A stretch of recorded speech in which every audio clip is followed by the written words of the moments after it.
Pues buenas tardes, bienvenidos a este Ateneo Literario, Artístico y Científico de Cádiz.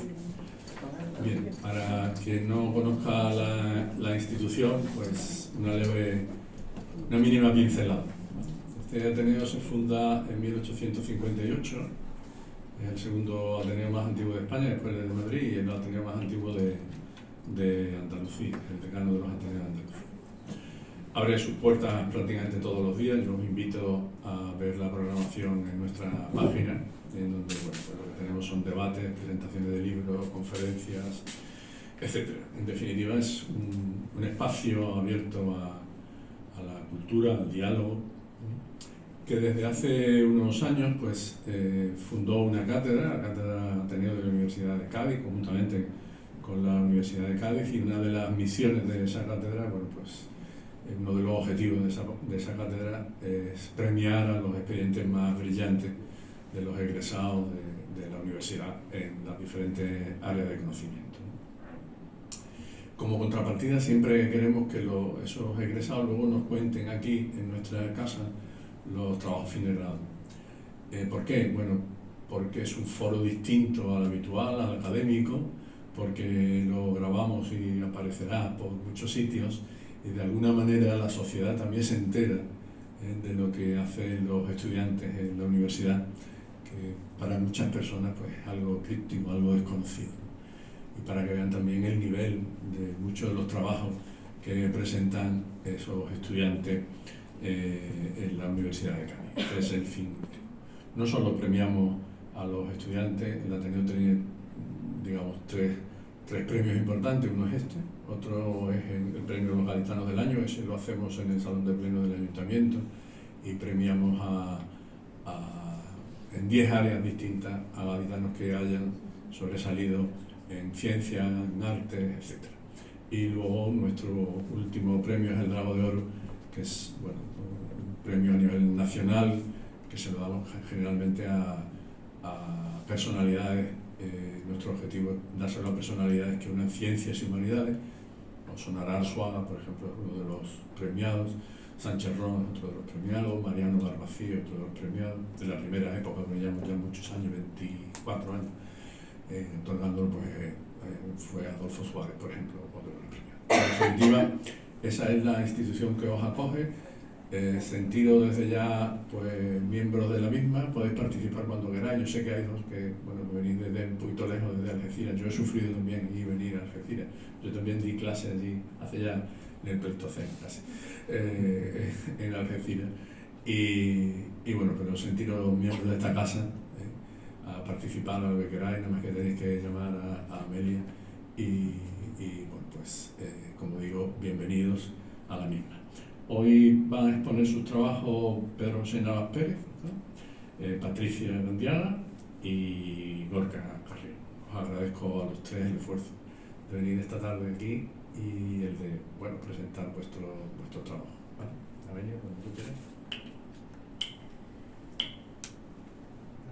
Bueno, buenas tardes. Ahora. Buenas tardes y bienvenidos en primer lugar a los premiados y a ateneístas y familiares, que aunque hoy hay muchas actividades a nivel de Cádiz, la concurrencia no es demasiado grande, pero se graba y no solo se sube a la página del Ateneo, sino que a través de YouTube, ya desde cuando termine la sesión, podréis vosotros consultarlo y enviarlo para que lo vean. Patricia me decía incluso su hija o lo que sea, ¿vale? Como directora de la cátedra, pues una satisfacción hoy, aparte del día que se hace la entrega de los premios, el que estéis aquí presentando, como decía el presidente, vuestros trabajos, que salgan un poco más del ámbito de la universidad hacia la sociedad, para que vean realmente las distintas áreas y materias, las cosas que se hacen y que se investigan nuestros jóvenes, y que son gente muy brillante, porque además este año, dentro de los méritos que se concurría, no solamente era el expediente académico, sino otra serie de valoraciones de los estudiantes más completas y más complejas, como habréis visto en las bases de la convocatoria. Entonces es una satisfacción el llegar hasta aquí, y sé que todos vosotros, pues el que no está haciendo un máster, está trabajando o está en vía continuando su formación, cosa que nos alegramos, y que seguramente con vuestra formación y con vuestra excelencia vaya a conseguir pues seguir triunfando a lo largo de todos estos años, ¿vale? Hoy tenemos 3 presentaciones, como ha dicho el presidente, y mañana tendremos otras 3 presentaciones, y vamos a ir un poco en el orden en el que habíamos estipulado. Hay variedad, hay ingeniería, hay derecho, hay enfermería. Entonces creo que para los asistentes y para vosotros mismos es enriquecedor, porque bueno, nos enteramos de muchas cosas que, aunque seamos neófitos en el tema, pero siempre son muy interesantes de aprender, ¿vale? Vamos a empezar en primer lugar con Pedro José Navas Pérez, del grado de Ingeniería, que va a presentar su trabajo sobre estudio y evaluación de la efectividad de soluciones SAT aplicadas a plugins de WordPress. Pedro José, aunque suene un poco extraño, los que somos, como digo, neófitos en el tema, nos suena un poco raro esto, pero él nos lo va a explicar fenomenal. Él es, aparte del excelente currículum y expediente académico, creo que es un crack en todos temas de ciberseguridad, defensa, y bueno, yo por lo que he leído de él, ha tenido premio últimamente en Sevilla en el año 25, en fin, que bueno, tiene una carrera incipiente pero muy buena. Entonces, Pedro José, te vamos a dar la palabra para que nos explique esto que para nosotros suena tan complejo. Sí, cuando quieras.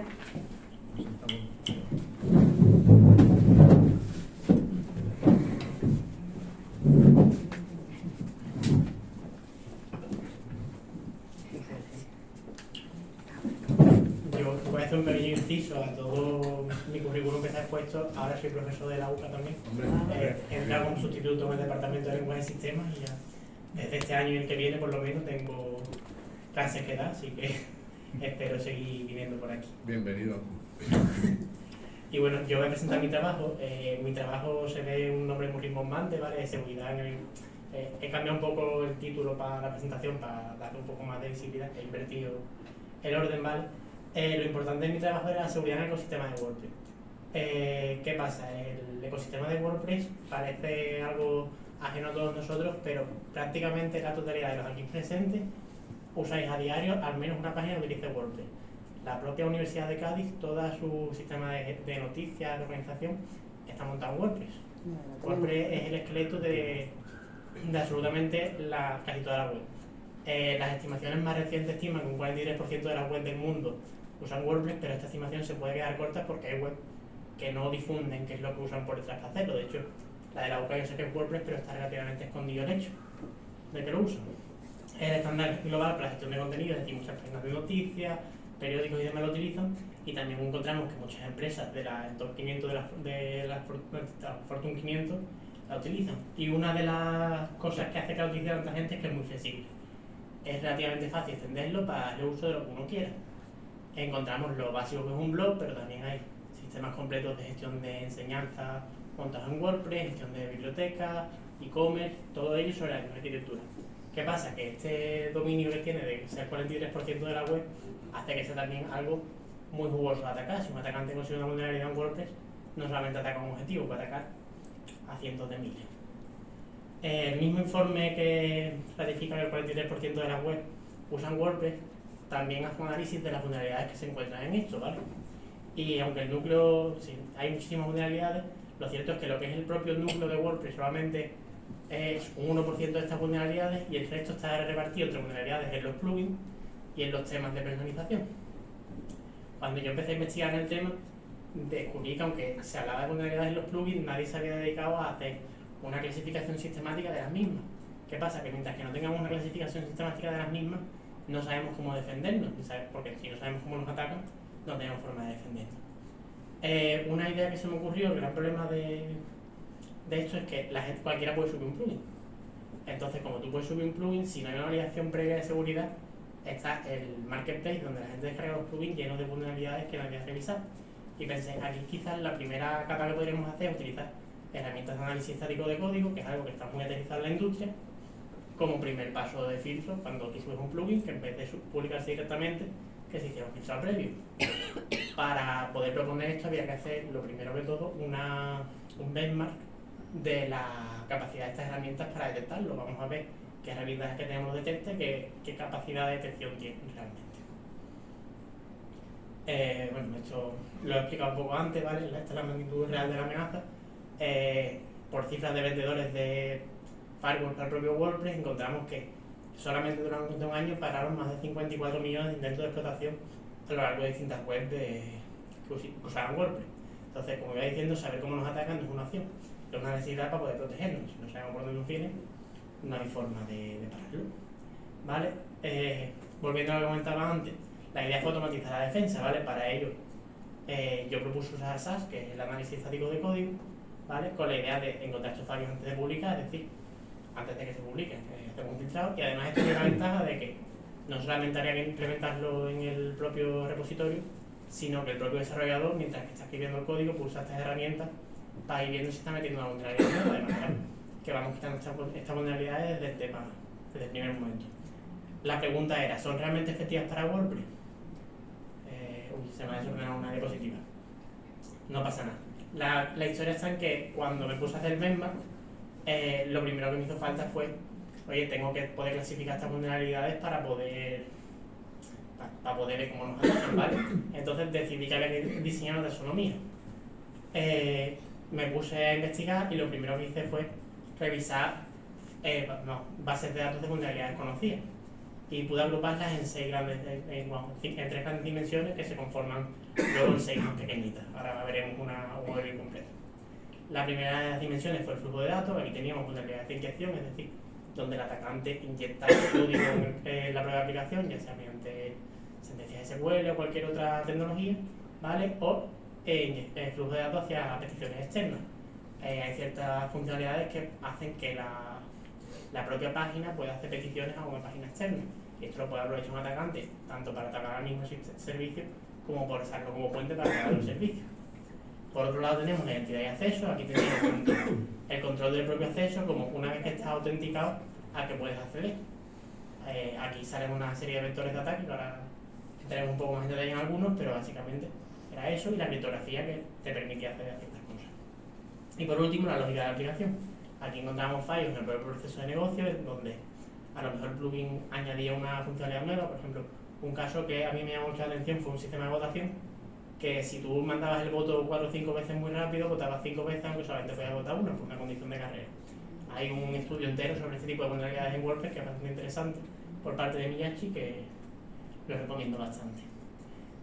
Una vez que ya tuve hecha la taxonomía, que fue la primera versión de la taxonomía, después he ido iterando sobre ella, estoy trabajando ahora mismo en un paper al respecto, lo que hice fue crear un benchmark o un propio plugin que implementara todas estas vulnerabilidades para poder tener un ecosistema de prueba para las herramientas. En vez de buscarme 50 plugins vulnerables, creo uno que es vulnerable a todas estas cosas de manera deliberada y entonces lanzo herramientas de análisis estático contra el mismo, de manera que podemos obtener un benchmark aproximado de qué se detecta y qué no. Aquí hay un poco de qué iba el plugin. El plugin, la idea fue, yo la llamé Berillian Freelance Plugin. El nombre de Berillian es porque la OTAN en su ejercicio de ciberdefensa utiliza una acción simulada que se llama Berillian, y yo dije, mira, pues lo integro con la estructura de Berillian y quedaba guay. En cuanto a la funcionalidad, básicamente era un directorio de freelance donde la gente podía ofrecer sus servicios y tú podías dejar reseñas. Una de las cosas que podía votar el freelance del mes, donde había implementado la vulnerabilidad de la que comentaba antes.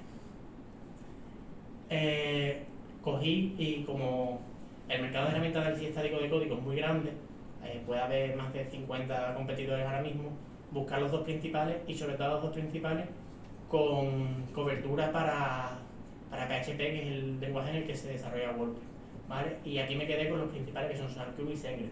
SonarQube es el gigante de la industria porque fue de los primeros en llegar y está implementado en casi todas las empresas robustas, pero lo cierto es que SonarQube se ha centrado últimamente mucho en métricas de código más que en seguridad.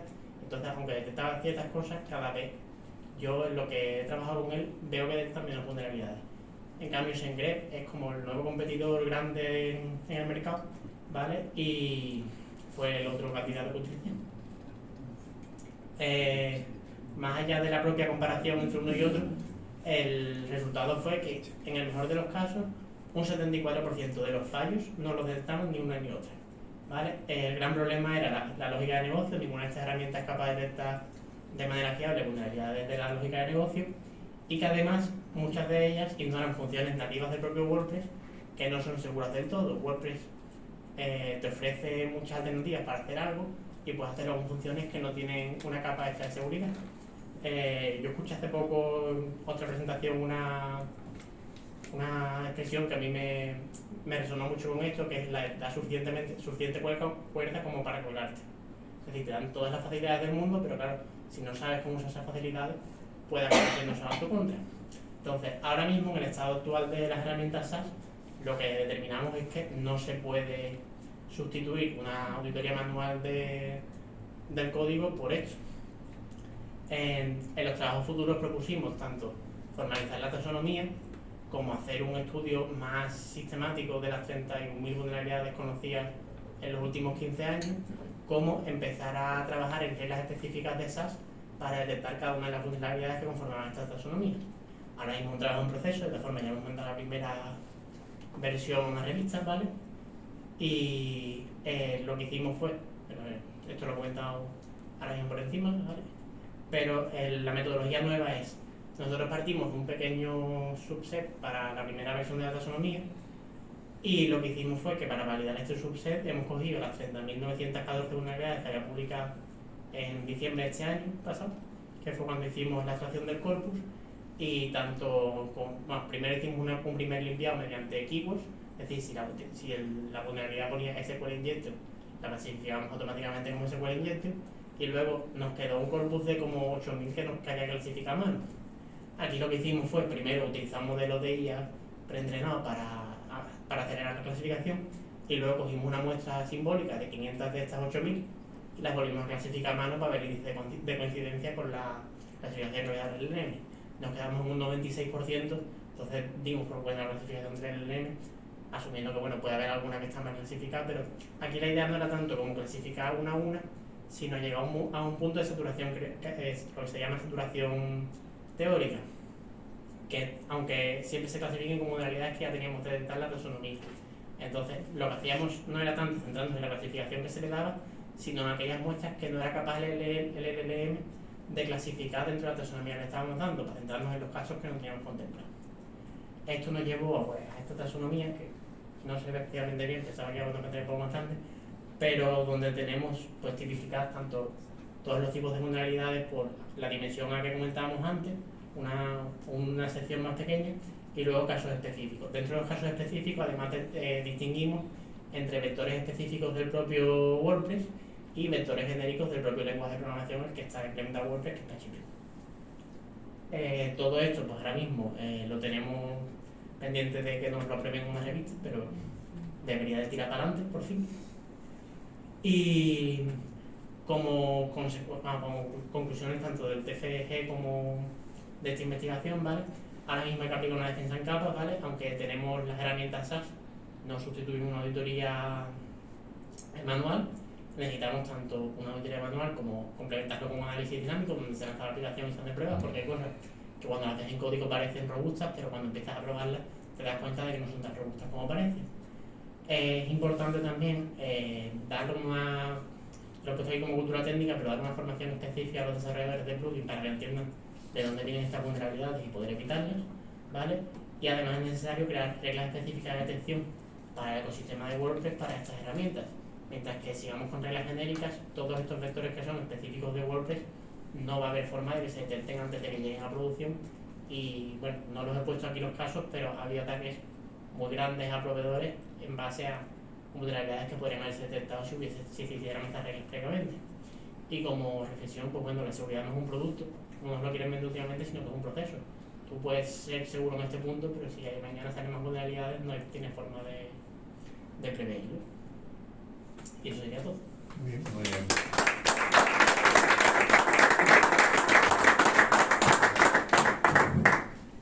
Muchas gracias, Pedro. Vamos a hacer una cosa, y es que las reflexiones o el debate o las preguntas las vamos a dejar para el final, si os parece.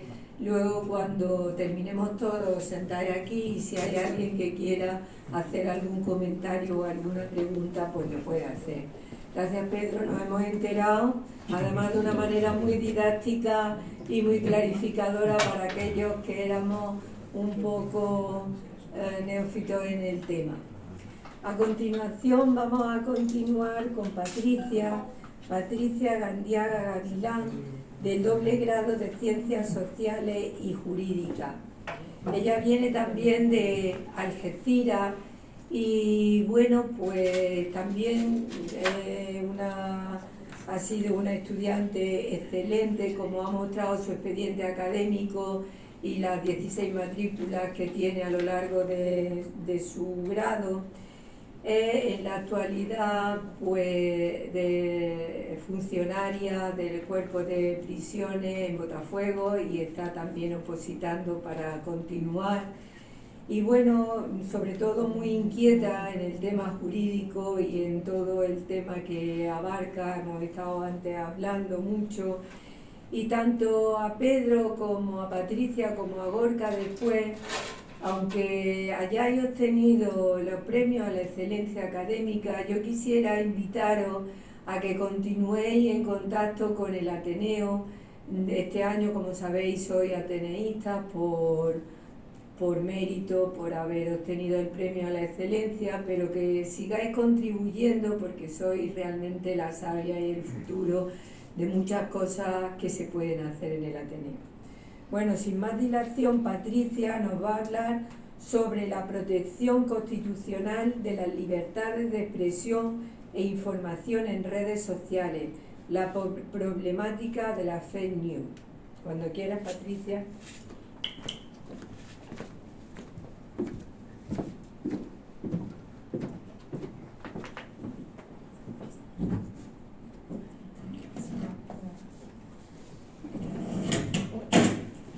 Bueno, pues buenas tardes, como decía ella. Mi nombre es Patricia Gandiaga y ante todo me gustaría darles las gracias por haberme invitado. Para mí es un honor estar en el Ateneo, nunca me lo imaginé. Como ya dice, yo soy funcionaria de prisiones, pero el derecho es otra de mis pasiones. No soy profesora de la UCA como Pedro, enhorabuena.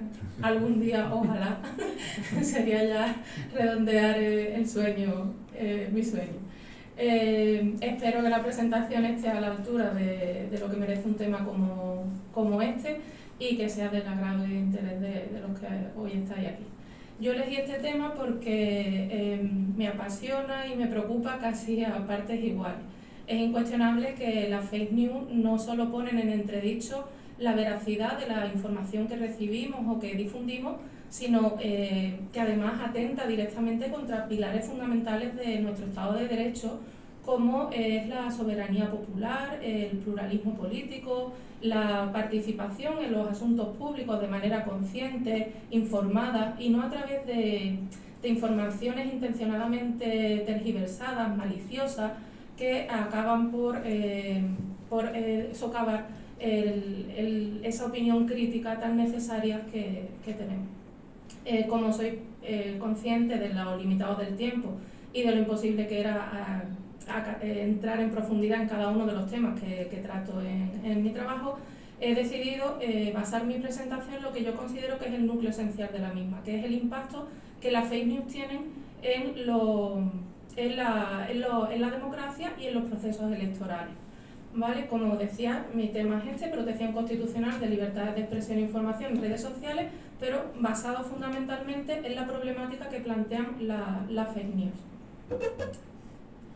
Es cierto que mi trabajo escrito concluye con esta frase de Mark Twain, del conocido autor del famoso libro Tom Sawyer, de una mentira puede dar la vuelta al mundo antes de que la verdad tenga tiempo de ponerse los zapatos.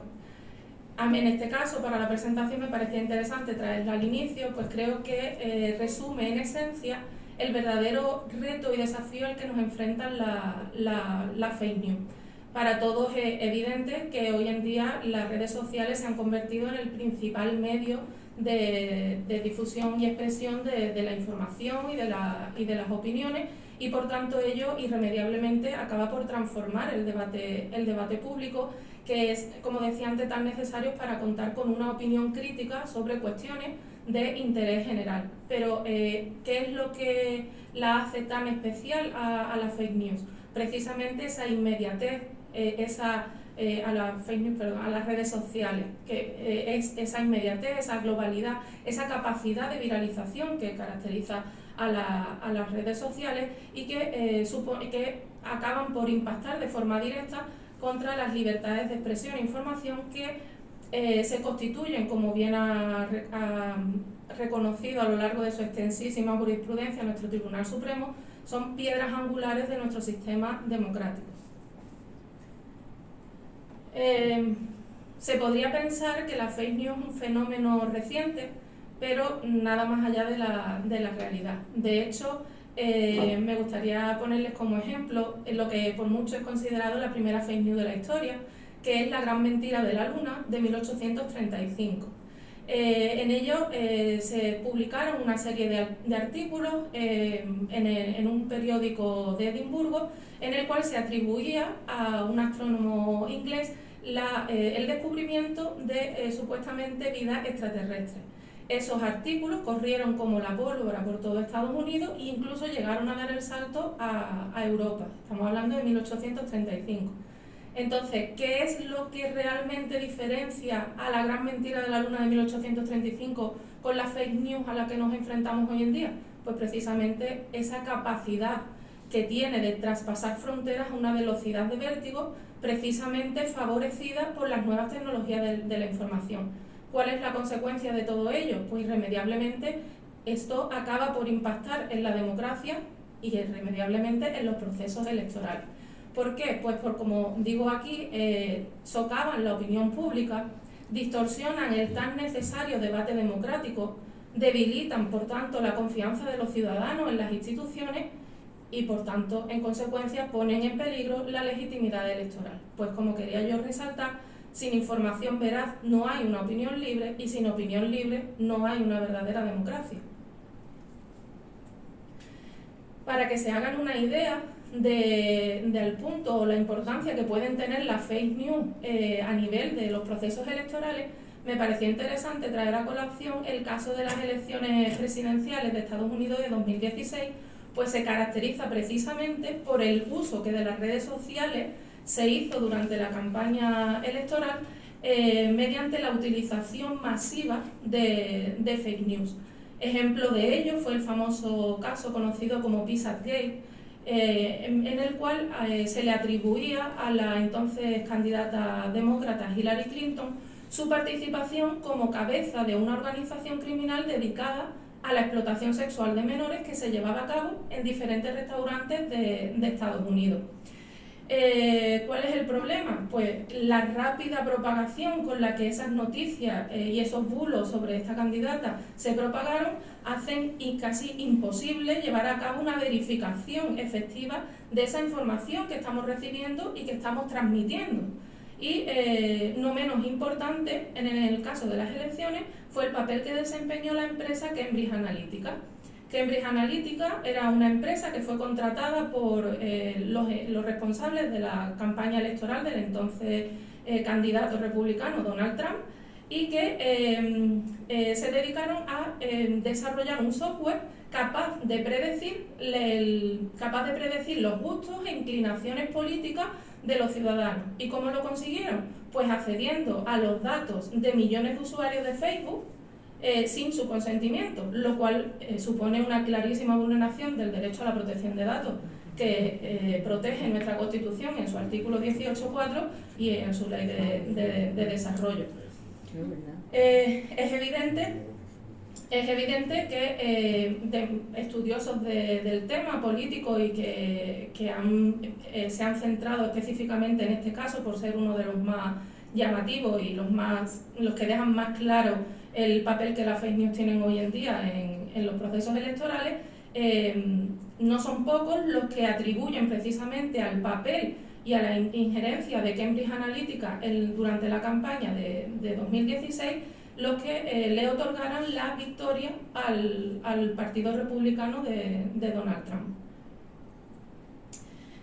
Es evidente que ya no hay país que esté al margen del peligro que supone la fake news, y por ello se están intentando dar respuestas normativas sobre esta materia para atajar en lo posible que este fenómeno vaya más. Estas respuestas normativas las tenemos en diferentes ámbitos. Así, en el ámbito de la Unión Europea ya contamos con el Reglamento de Servicios Digitales, que está en vigor desde febrero de 2024 y que tiene como objetivo principal otorgar una mayor protección y poder a los usuarios de las plataformas digitales, imponiendo a estas la obligación de justificar la retirada de contenidos. Además, incluso le da la facultad a los ciudadanos, a los usuarios, a que puedan incluso impugnar por vía judicial aquellas decisiones de moderación que han tomado las plataformas, las cuales tienen la obligación de no solo informar de la retirada, sino informar de qué norma concreta se ha infringido y cuál es el medio que han utilizado para analizar esa infracción. Es decir, si han utilizado agentes digitalizadores o herramientas de inteligencia artificial. Luego, yo en mi trabajo me pareció interesante hacer un estudio de derecho comparado de otros países de la Unión Europea, de otros Estados miembros que estaban regulando sobre la materia, y me pareció lo más interesante el caso de Alemania y de Francia, precisamente por ser ambos países pioneros en la regulación sobre esta materia. La pionera absoluta fue Alemania, con su ley de aplicación de la red de 2018, en la que se impone serias obligaciones a las plataformas de más de 2 millones de usuarios, como podrían ser Facebook o Instagram, y imponiendo la obligación de eliminar en un plazo máximo de 24 horas todo aquel contenido que se considera ilícito de conformidad con el Código Penal alemán, bajo apercibimiento de multas de hasta 50 millones de euros en caso de incumplimiento. O sea, han legislado tomándose muy en serio la problemática que tenemos con la fake news. Luego, el caso de Francia me llamó mucho la atención, es paradigmático, porque la ley de la manipulación informativa, también de 2018, está centrada única y exclusivamente en los periodos electorales. En esta ley se establece un procedimiento judicial de urgencia, en francés no me atrevo ni siquiera a nombrarlo, pero que faculta a los tribunales para que puedan retirar aquellos contenidos que consideran aquellos contenidos que consideran engañosos dentro de los que hayan sido publicados dentro de los 3 meses anteriores a la celebración de los comicios. Igualmente, establecen un régimen sancionador con penas de prisión de hasta 1 año y multas de hasta 75.000 euros en caso de incumplimiento de la ley. ¿Y qué nos encontramos en el caso español? Pues en el caso español lo que nos encontramos es que no hay una regulación específica sobre esta materia. Para que me entiendan, en nuestro Código Penal no existe lo que podríamos llamar el delito de bulo, sino que la respuesta que da nuestro ordenamiento jurídico a ello es poner en contraposición la noticia que se haya difundido o recibido con otros bienes jurídicamente protegidos, como podría ser el honor, la intimidad, la propia imagen. Es cierto que en 2025 se aprobó el anteproyecto de ley orgánica del derecho de rectificación, que a día de hoy ya se encuentra aprobado como proyecto de ley orgánica por el Consejo de Ministros y se encuentra en fase de tramitación parlamentaria en el Congreso de los Diputados, y que tiene como objetivo ampliar el ámbito de aplicación del derecho de rectificación a aquellos medios de comunicación social y muy especialmente a los que en el argot digital se conocen con el nombre de influencers, que todos sabemos perfectamente a quienes nos estamos refiriendo. Siguiendo con el caso español, como os decía, no hay una normativa general sobre fake news o desinformación mucho menos lo hay específica de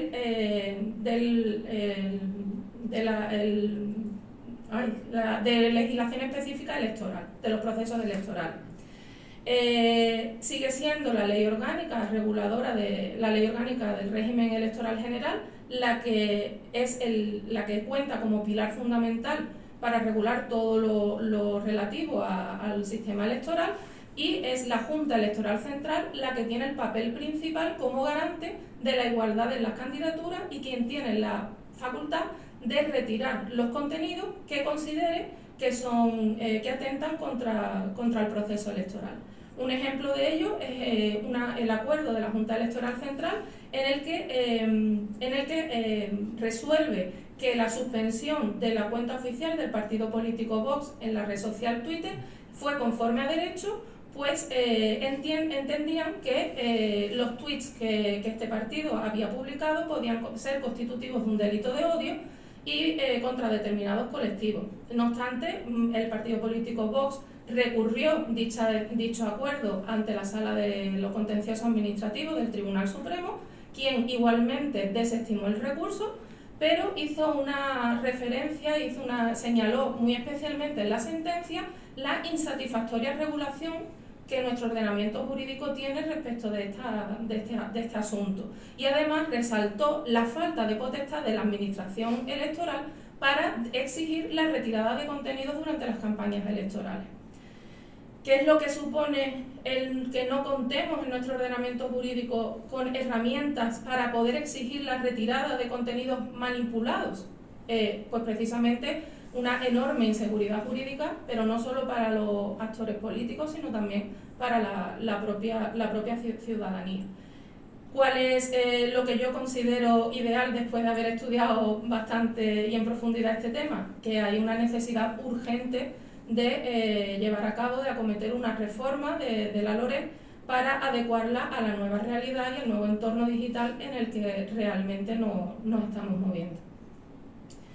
Si alguna conclusión he llegado a lo largo de los meses que dediqué a este trabajo es que no nos enfrentamos únicamente a un reto jurídico, sino también constitucional y sobre todo social. Por tanto, de ahí que mis propuestas se basen en 3 pilares fundamentales, como es la necesidad de encontrar el deseado equilibrio, la protección de las libertades fundamentales, pero siempre bajo la máxima de regular sin censurar y proteger sin limitar. No pasar esa delgada línea entre regular y censura, que es tan complicada, pero es el que yo considero que es el verdadero reto constitucional al que hoy en día nos enfrentan las fake news. Como decía antes, el segundo de las propuestas es la necesidad de acometer una reforma normativa, una actualización de la LOREC, o bien establecer una norma concreta que confiera a órganos específicos la protección de las libertades fundamentales en el nuevo entorno digital.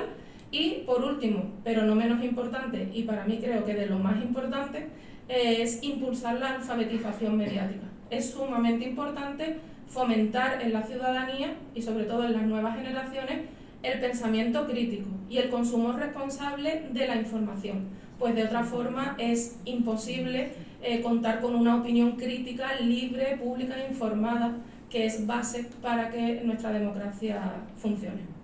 Y hasta aquí mi exposición, espero que les haya parecido interesante como a mí.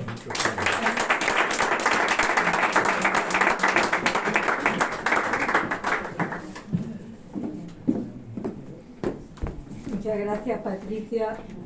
La verdad es que ha sido muy interesante y muy clarificadora tu presentación, y creo que puede ser motivo de algunas cuestiones o preguntas después cuando establezcamos un pequeño debate, ¿vale? Y luego, para finalizar, tenemos a Gorka Carrión Jiménez, que ha llevado a cabo el grado en enfermería en Algeciras, y él también está en la actualidad llevando a cabo un máster en nuestra universidad y también colaborando con la Facultad de Enfermería de Algeciras, que también esperemos que sea otro futuro docente de la facultad.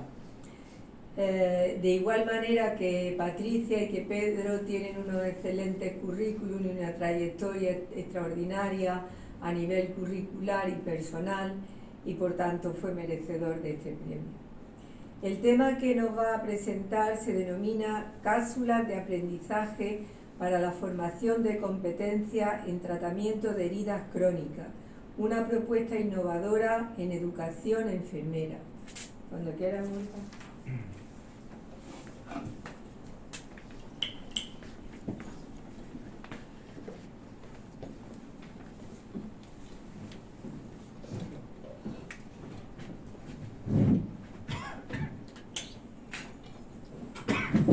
Buenas tardes.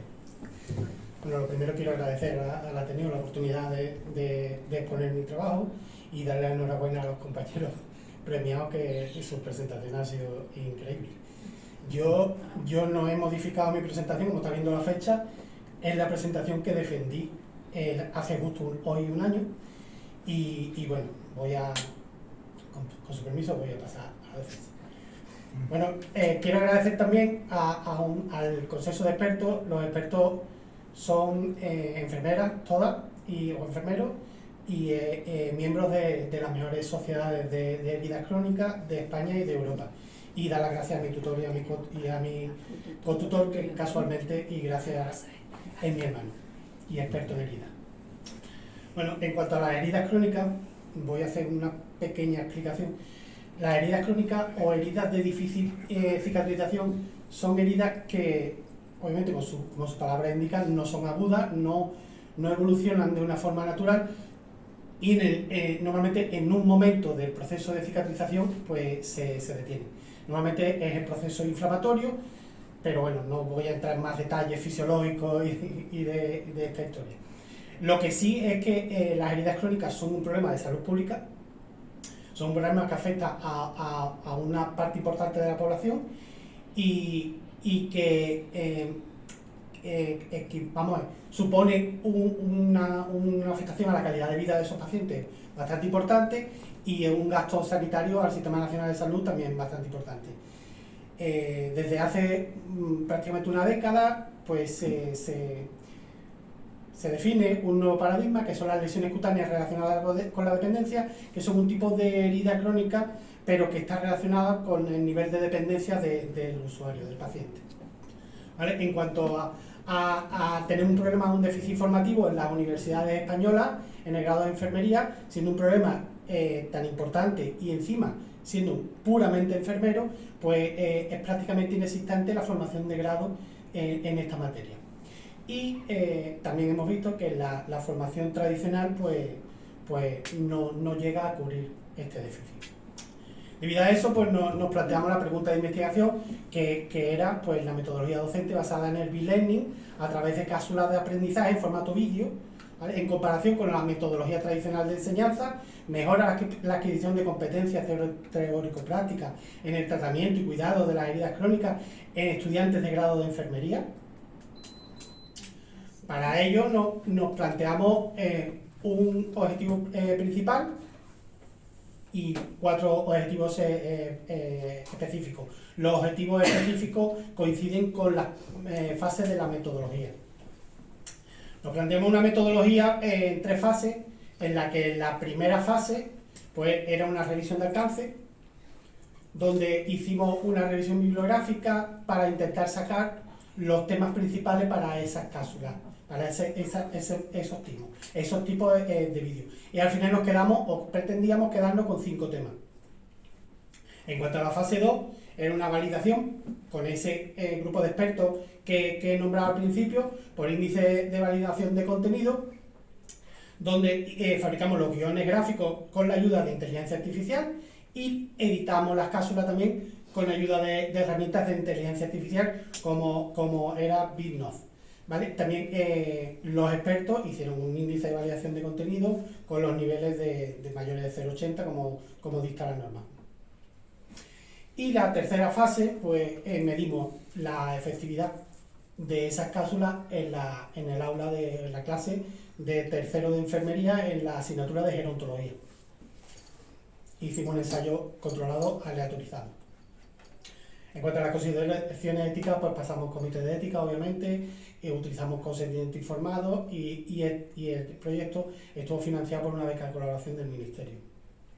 En cuanto a los resultados de la fase 1, pues después de la revisión y de la revisión de guía de prácticas clínicas también de estas sociedades de herida, pues al final nos quedamos con 5 temas que fueron nuestras 5 cápsulas.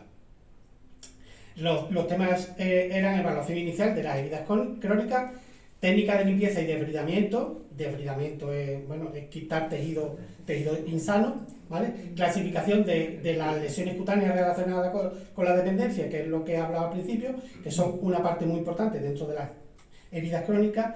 Úlceras de extremidad inferior, que también son una parte importante dentro de las heridas crónicas, donde están las úlceras de etiología venosa, las úlceras arteriales y el famoso pie diabético, aparte de úlceras neuropáticas. Y el último, manejo de infecciones en heridas crónicas.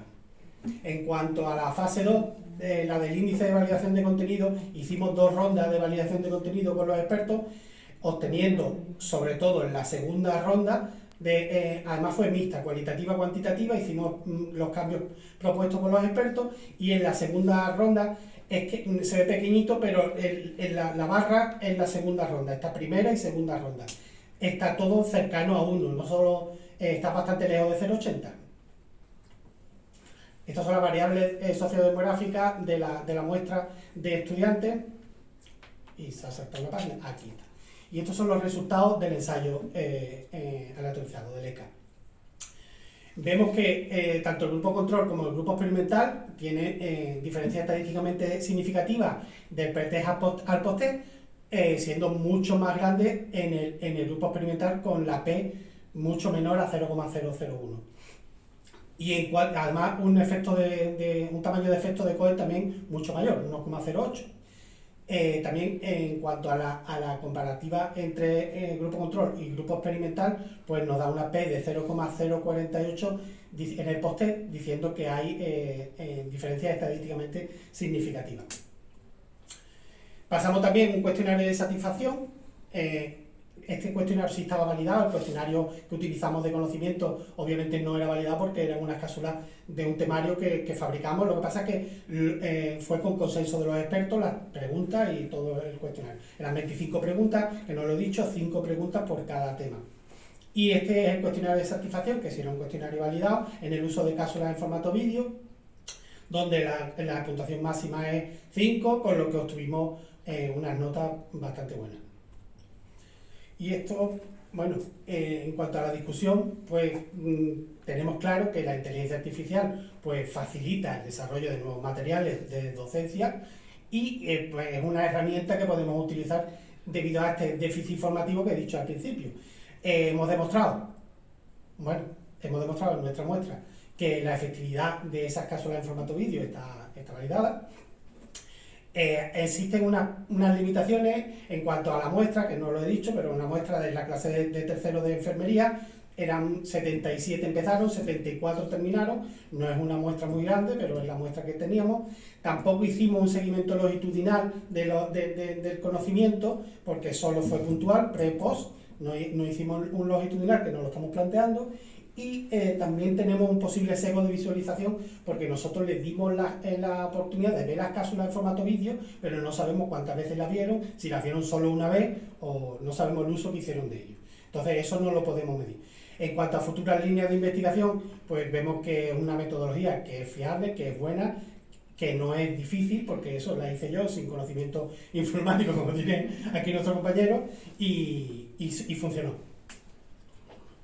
Así que la conclusión, pues eso, que el uso de este tipo de cápsulas en formato vídeo, con una metodología con un consenso de expertos y validada, pues tiene una efectividad y aumenta el conocimiento.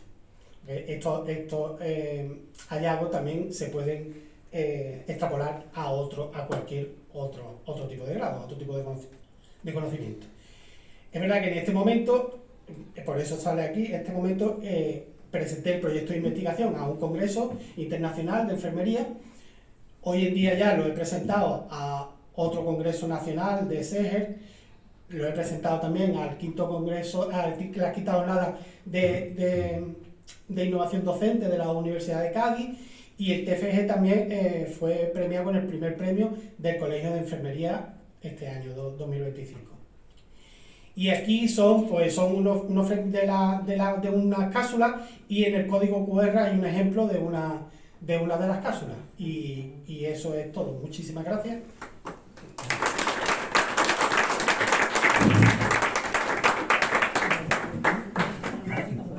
Sí, son los tres. ¿Sí? Quédate. Vale. Trae otra sillita para acá. Sí, Patricia y Pedro, subid, por favor.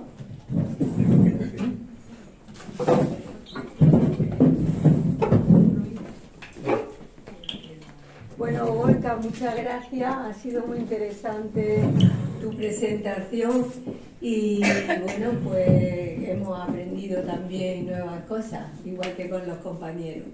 Bueno, ahora, una vez que han finalizado las tres presentaciones, cada una en su ámbito, además muy interesantes todas ellas, vamos a ver si alguien tiene algún comentario, quiere hacer alguna aportación, quiere hacerle algunas preguntas de lo que han expuesto, porque todavía tenemos un poquito de tiempo, así es que si alguien quiere, a ver, presidente. Bueno, yo primero agradeceros y felicitaros por los tres trabajos tan interesantes y también expuestos a extraído. Reflexionaba mientras lo escuchaba y una de las aportaciones interesantes de este tipo de encuentros es poder escuchar lo que están haciendo otros, ¿no? Porque habitualmente uno escucha lo que está haciendo el que tiene al lado, que suele ser de la misma especialidad que tú, pero el enriquecimiento que puede dar y la sinergia que se pueden dar escuchando a gente de ámbitos diferentes creo que es importante. Veo sinergias en los tres, es decir, que el tema de las noticias falsas está también relacionado con lo que hace él en informática, y lo que hace él de informática podría estar también relacionado con lo que está haciendo él, ¿no?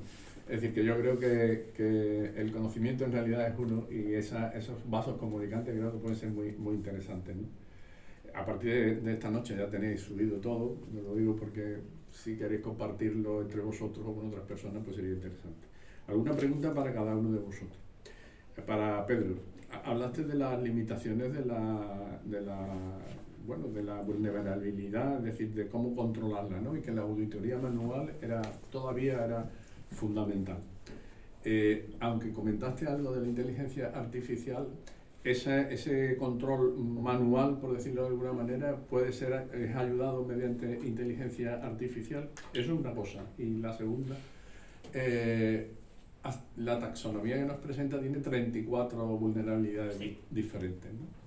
A mí lo que me llama la atención es, o lo que me pregunto es, la cadencia en el tiempo de vulnerabilidades. Si tenemos hoy 34, pero eso es exponencial, se van a duplicar en breve, ¿tú cómo ves eso? Porque claro, poner filtro a 34 puede ser fácil, poner filtro a 70 será más difícil, pero ¿cuál es la cadencia de creación de esas vulnerabilidades? Vale, mira, la primera, el uso de IA ahora mismo, lo que es la detección de vulnerabilidades, se está extendiendo. Al final, hace poco salía la noticia de que Claude, que es una de las mayores empresas de IA, no es Anthropic la dueña de Claude, pero el modelo sacaba un modelo que se llama Mitos, que ha tenido mucho mito detrás, porque decían que había encontrado 10.000 vulnerabilidades que nadie había encontrado nunca antes, y cuando se han hecho pruebas manuales sobre esas 10.000 ha resultado que muchas de ellas no eran tal, o eran cosas que ya estaban reportadas, o tenían mucha menos criticidad de la que ellos vendían en primera instancia con su modelo de IA. Entonces, aunque ahora mismo se mejora la detección de vulnerabilidades con el uso de IA, sigue haciendo falta un triaje manual y una asistencia de un experto en el área para poder detectar qué hay que mitigar y qué no, porque muchas veces te propones remediaciones que romperían la propia funcionalidad de la aplicación, que tampoco... Una cosa importante es que la seguridad no puede ser un obstáculo para la funcionalidad. Entonces, sigue haciendo falta la intervención humana que realmente lo ha hecho. En cuanto a la posibilidad de aparición de nuevos vectores, los 34 que hay, algunos de ellos son lo suficientemente amplios como para cubrir varias cosas. Por ejemplo, hay uno de ellos que es escalada de privilegios. Ahí se incluyen varios vectores de escalada de privilegios específicos de WordPress, pero el vector principal es escalada de privilegios. Entonces, la taxonomía, si bien es específica, es lo suficientemente amplia como para poder acoger dentro de estos campos. De hecho, si comparamos la taxonomía con la taxonomía general de vulnerabilidades en aplicaciones web, encontraremos que los WASH, que es esa taxonomía, tiene, creo que son 56 elementos, mientras que nosotros tenemos 34. ¿Por qué? Porque hemos aterrizado esos elementos a lo específico de WordPress. Vale, muy bien, muchas gracias. Voy con Patricia. Me encantaría entenderlo. Es que me encantaría, yo que lo escucho digo, me encantaría entenderlo. Porque sigo pensando que entre los tres podéis hacer sinergia. A mí me encantó lo de las cápsulas, eso tengo que hablarlo con él porque eso me llama mucho la atención. Estoy seguro de que las podéis Pero hacer. él es que no... De hecho, si me permite un momento. Sí, claro. Yo cuando la estaba escuchando a ella, me ha venido a la cabeza que el ejercicio de ciberdefensa de la OTAN tiene una parte legal que es más desconocida que la parte de ciberseguridad. Y este año concretamente, la retórica en la parte legal era la manipulación de las elecciones. Yo en toda la presentación me he pensado que bien nos habría venido que hubiese estado con nosotros lo de la OTAN. Entonces, yo claramente las sinergias las veo. Sí, yo creo que los encuentros de especialistas, que siempre somos muy endogámicos, pero el encuentro de especialistas de diferentes áreas siempre son enriquecedores. Porque uno es incapaz de pensar lo que hace el otro, y sin embargo cuando se habla se puede llegar a consenso. Yo a la vez que lo estaba escuchando estaba pensando, jolín, que bien me hubiera venido que me hubiera explicado cómo funciona el algoritmo, que me tuve que buscar a un chaval informático que por más que me lo quería explicar en mi cabeza no entraba cómo funcionaba el algoritmo para precisamente poder manipular de esa forma la voluntad de los electorales. Pero me hubiera venido bien conocerte. Bueno, Patricia, yo te pregunto alguna cosilla. Mira, ¿habéis podido detectar, o se ha podido detectar, en la literatura se ha detectado algún perfil que caracterice a las noticias falsas? Es decir, ¿hay algo sensible que uno pueda determinar eso tiene que ser una noticia falsa, no puede ser de otra manera? Completamente el componente de intencionalidad, el dolo. Detrás de toda fake news hay un claro componente intencional de manipular esa información, de manipular esa opinión crítica de las personas. Si algo caracteriza a la fake news y la diferencia de la sátira o la diferencia de... Porque en fake news, fake news es el concepto que todos conocemos, por eso es del que aquí he hecho mención, pero es cierto que en mi trabajo hablo de las diferentes tipologías de fake news y una de ellas son los deepfakes. Los deepfakes es el uso de la inteligencia artificial para crear imágenes, vídeos, incluso se le atribuyen a personajes públicos manifestaciones que ni siquiera nunca han hecho y que es muy difícil de detectar para el usuario medio. Es muy difícil de detectar que estamos ante una deepfake y no una noticia real. Pero lo que realmente da la clave de decir, ostras, el componente intencional, el dolo que hay detrás de toda fake news y detrás de todo deepfake, posverdad, desinformación, todo como queremos llamarlo, es el dolo. Exclusiva, vamos, no en exclusiva, pero es el componente que te puede hacer saltar. También debe haber un componente temporal. Nosotros hemos estudiado, no tiene nada que ver, pero sí que hemos estudiado en las redes momentos o picos de intencionalidad suicida, de perfil suicida. Y sí que hay secuencia temporal, depende de determinadas cuestiones. Yo me imagino que también debe haberlo. Normalmente, yo es que me he centrado más en lo que es el apartado, el tema de los procesos electorales, porque me llamaba mucho la atención cómo una mera noticia podía cambiar esa intención de voto que ya te están adelantando poco antes de las elecciones, y de buenas a primeras aparece esa noticia casualmente en contra de un determinado partido o en contra de un determinado opositor a tu partido, que vuelca por completo los resultados electorales. Yo es que mi trabajo, digamos, me llama mucho la atención el tema electoral y lo basé un poco en ese estudio. Por eso lo del tema del caso de las elecciones de Estados Unidos, porque es el clarísimo ejemplo de cómo las fake news se pueden utilizar para manipular la intención de voto. Y la última, que puede ir dirigida para los tres, ¿vale? Pero que como tú la has nombrado, pues te la pregunto a ti, aunque si los otros quieren compartir alguna reflexión también. decías que para tratar de regular, no para tratar de regular, sino para tratar de alguna manera de parar todo esto, es fundamental el pensamiento crítico. ¿Vale? Todos los que estamos aquí tenemos un background, ¿vale? Pero las nuevas generaciones no lo tienen. Las nuevas generaciones se están apoyando muchísimo en la inteligencia artificial para conseguir conocimiento.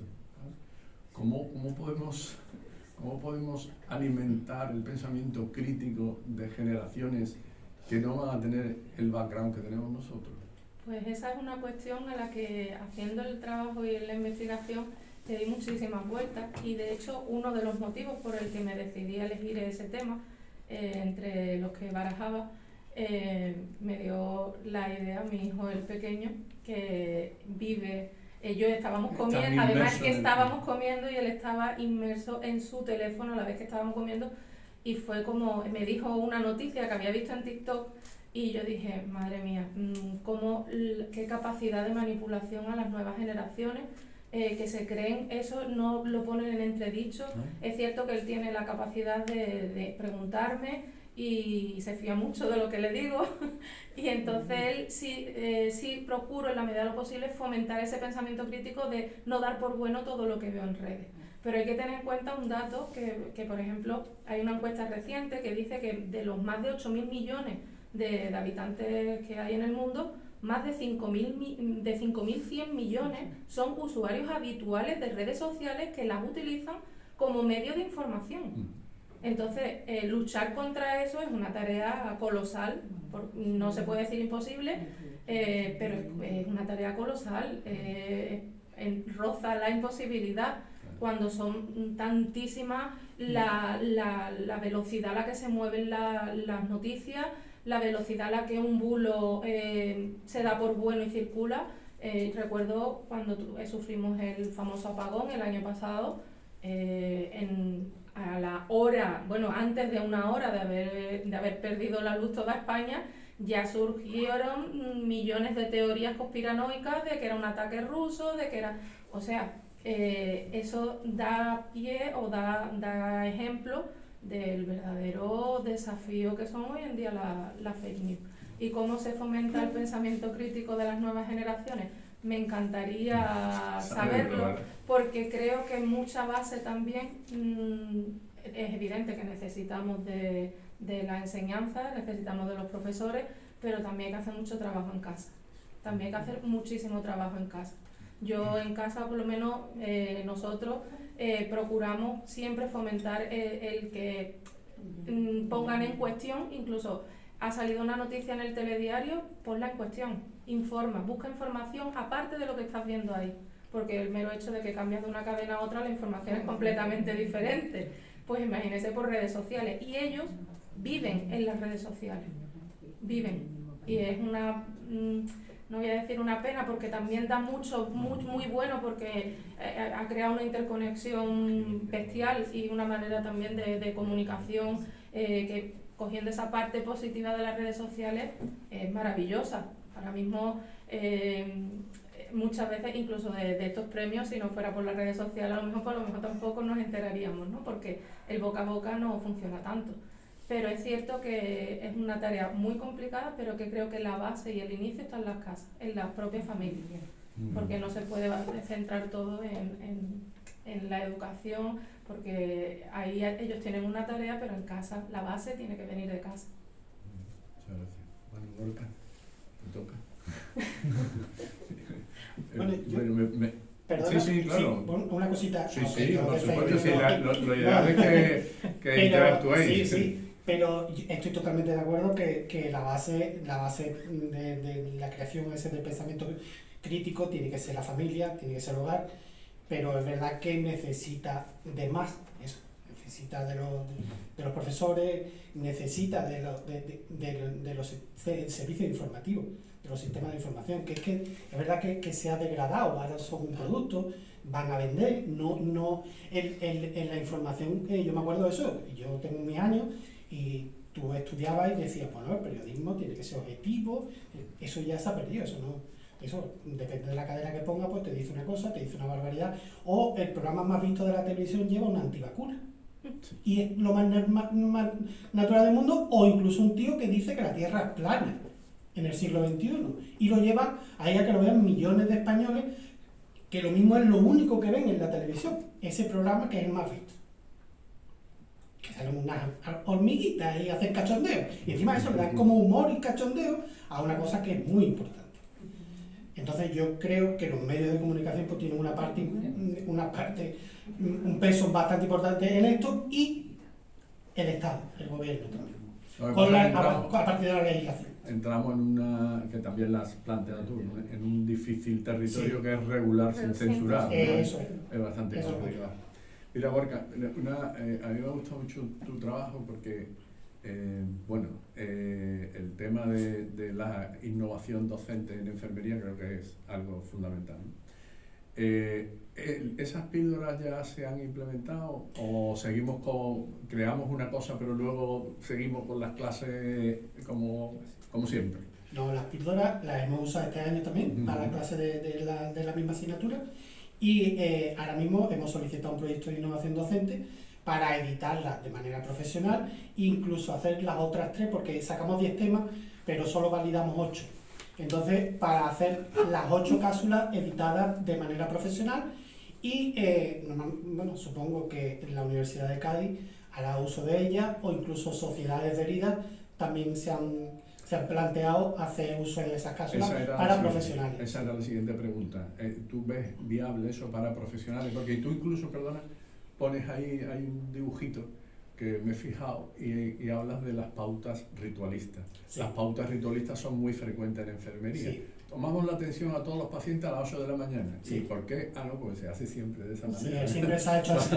Es verdad que desde que entré a estudiar, yo antes tenía otra profesión, y yo siempre se ha hecho así, pues no va conmigo. No es una cosa que no, ¿por qué se ha hecho así siempre? A lo mismo hay otra manera que se hace mejor. Es verdad que yo en mi presentación lo tengo y además lo nombraba y eso, pero bueno, aquí es verdad que he ido muy rápido y no... Pero sí, esto es luchar un poco contra el siempre se ha hecho así. Las herramientas, que no quiero ponerme a hablar de enfermería, pero las herramientas que las enfermeras utilizamos para tratar las heridas crónicas, una de las herramientas son apósitos. Los apósitos son un tratamiento, no son parches. Hay enfermeras que toda la vida llevan, no quiero criticar a mis compañeras, pero que llevan toda la vida haciendo lo mismo y dicen, ponen su parche y ya está, no, y eso tiene un fundamento. El producto sanitario, que es el apósito, se pone porque pasa algo, y ese algo normalmente es la etiología o la razón de por qué está esa herida ahí. La valoración de un paciente con una herida crónica es una valoración totalmente holística, no se mira solo la herida. Hay distintas nomenclaturas para manejar las heridas, la nomenclatura TIMES, que es tejido, infección, humedad, el filo y la valoración social. Porque lo importante en una herida crónica es la herida, si está en la pierna del paciente, cómo vive el paciente, qué come el paciente, cómo se lava el paciente, dónde vive, se mueve el paciente, no se mueve. Por eso digo que es mucho más complejo. Y en toda la vida se ha hecho así, pues en este caso pues no. Ya vemos que no vale, porque además eso, es que hay en el TFG tengo los valores. Hay un déficit grandísimo y hay una variabilidad en la práctica clínica que enorme, que eso produce unos gastos al sistema sanitario muy grandes, muy grandes. Pues muchas gracias a los tres. A ver, Diego quería hacer también una pregunta. Sí, yo primero, por supuesto, también daros las gracias por vuestras aportaciones, pero que vienen ya de largo, no solo por ese currículum y esa labor investigadora y profesional, ¿no?, que estáis llevando y tal, que luego esos premios de la excelencia le dan mucho sentido porque las aportaciones y los ánimos que dais en los distintos campos son bastante interesantes y un beneficio social evidente, ¿no? Respecto a cómo habéis terminado un poco cada uno, pero una pregunta, cuando decías tú, Pedro, decías que también ha hecho referencia a Pepe sobre el tema de que el factor humano todavía es insustituible y tal, pero relacionando un poco con como somos los humanos, que somos defensores y atacantes, pues bien conoces y tal, muchas veces los índices de delincuencia y tal de un país se estudian un poco estadísticamente, ¿no? En este caso, a nivel de defensores y de atacantes, podemos disponer de algún porcentaje. Me refiero a un porcentaje, lo que os encontráis de amenazas y tal, los que protegéis la seguridad, ¿no? Hacéis ciberseguridad, si eso de alguna forma es controlable o no es controlable. Es decir, si eso es, como decía también Pepe, es exponencial y tal, si hay una proporción en aumento de los hackers, de los pirateos, del ataque respecto a... A ver, cada vez se dan más intentos de ataques porque al final hay más formas de automatizarlo. Con el tema de la IA se ha facilitado mucho el poder desarrollar un exploit con vulnerabilidad, pero también se detecta mucho más porque cada vez hay más capacidad de detección. Entonces ahí entramos en una paradoja un poco extraña porque, claro, no sabemos si simplemente es que no estamos viendo ante esos ataques o que está habiendo más ataques. Y también se está mucho en un principio de asimetría, ¿vale? Porque al final el defensor tiene que ganar siempre. En el momento que el atacante gana una vez, te han entrado.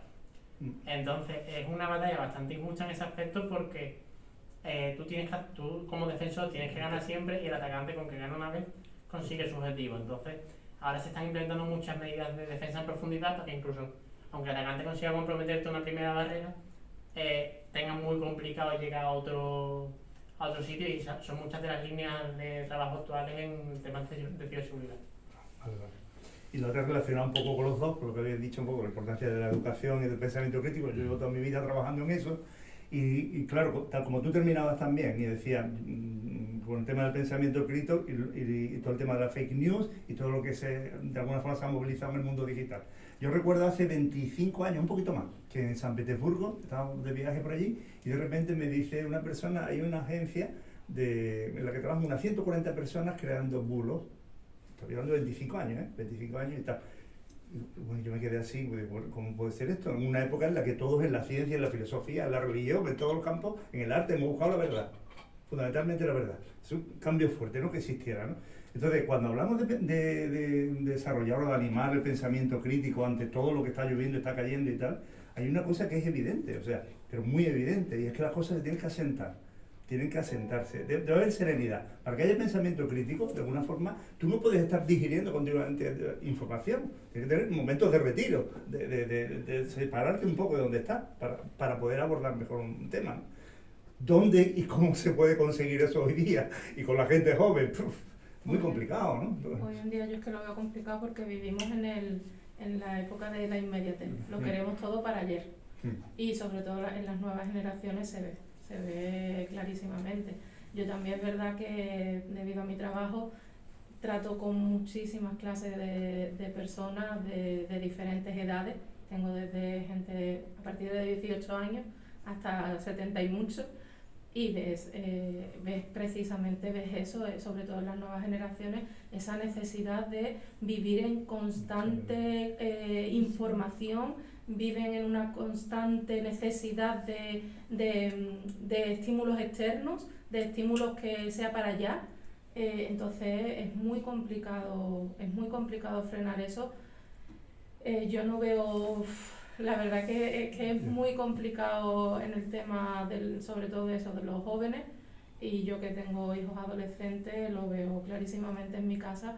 No tienen ni siquiera la capacidad de aguantar 2 horas viendo una película sin sacar durante esas 2 horas 20 veces el teléfono porque un amigo le ha escrito, porque le han mandado un TikTok o en Instagram acaba de publicar a la niña que le gusta algo que le interesa.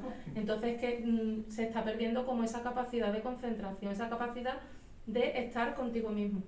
Yo siento que eso se está perdiendo, esa capacidad de eso, de la soledad, de disfrutar de tu propia soledad, de tu propio pensamiento. Es que vivimos con estímulos continuos, es que vivimos en un mundo eso en el que prima la inmediatez, y los medios de comunicación lo mismo, han perdido su esencia, que era contrastar una noticia. Ahora, ¿qué es lo que prima? Ser el primero en publicarla para ganar adeptos a su página web, a ganar visitas a la página web. Y entonces se ha desvalorizado muchísimo la calidad de la información que recibimos.